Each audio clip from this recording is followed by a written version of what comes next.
Welcome back to Good Day State Line. We are in Beloit as we get ready for the Beloit International Film Festival with Greg Girard. Hello, good morning. Good morning, Michelle. How are you? Good, and thank you for having us. I'm so excited to hear. Obviously, it almost goes without saying that things are different this year.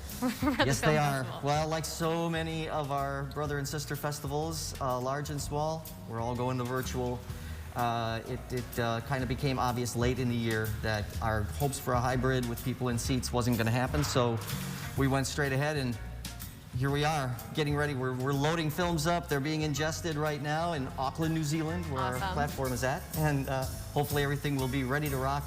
Everything will be ready to rock on the 19th. Well, I love that so much. You know, like you said, there's a lot of planning that goes into this. So some people might be thinking, oh, you know, a couple of weeks. No, a couple months and probably more than a couple is what you need to pull this off. So you did have to make those choices in 2020.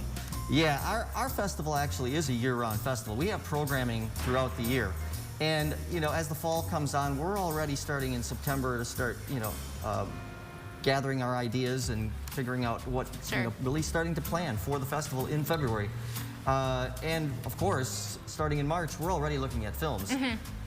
So there's a lot of business going on, you know, before, during, and after the festival. So what's the festival going to look like this year?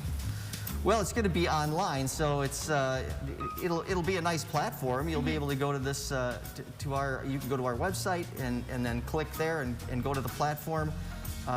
It's going to be kind of like going to Netflix or Amazon Prime. You'll have all your choices there. You can click on them and you can buy a ticket and click start and watch your movie. Tell us about the one thing that is in person, or I guess there's two things that are in person. You have this drive-through reveal and then the actual drive-in theater moment.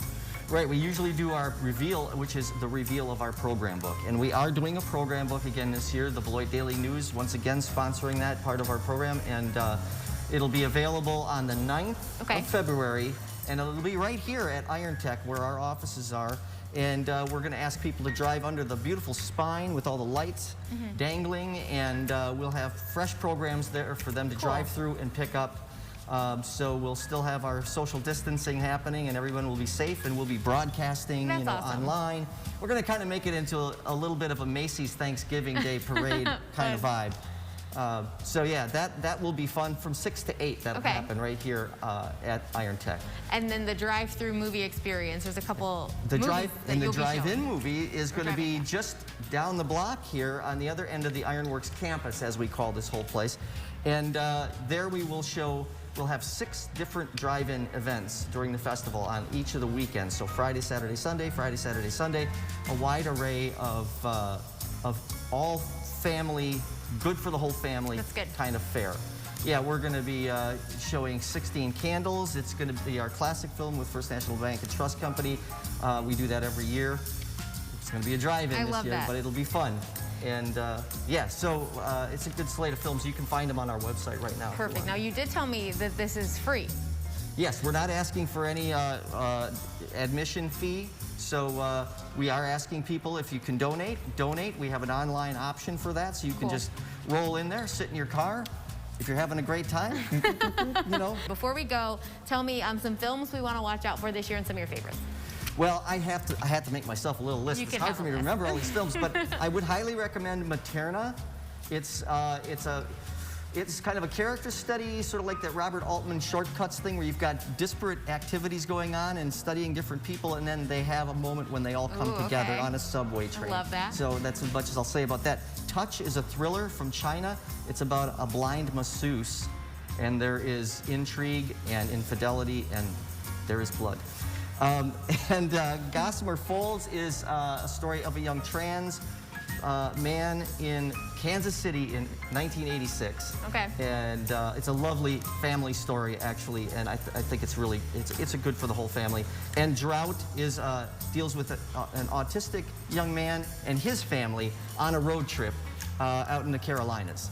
And those are just a few. Yeah, and we've got some great documentaries as well. Kiss the Ground, narrated by Woody Harrelson. It's a great ecology and climate piece.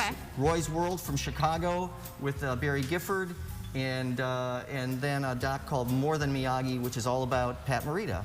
who was Makes sense. Mr. Miyagi. And very popular these Yeah. days again. Yeah. Yeah. So tell us that website we can go to get everything we need to know. BeloitFilmFest.org. That's all you need to know. BeloitFilmFest.org, and you you'll can be find set. out everything you want. Yeah, everything. We're populating with more stuff as we speak. And don't we look good? We match. So maybe this year you're looking for a new Valentine. The Vice President of Strategy behind the dating app Bumble is checking in with us next. She's giving us advice so we can make sure our profiles are perfect. And then we're hooking you up with a chance to win a brand new grill right after the weather. Don't go anywhere.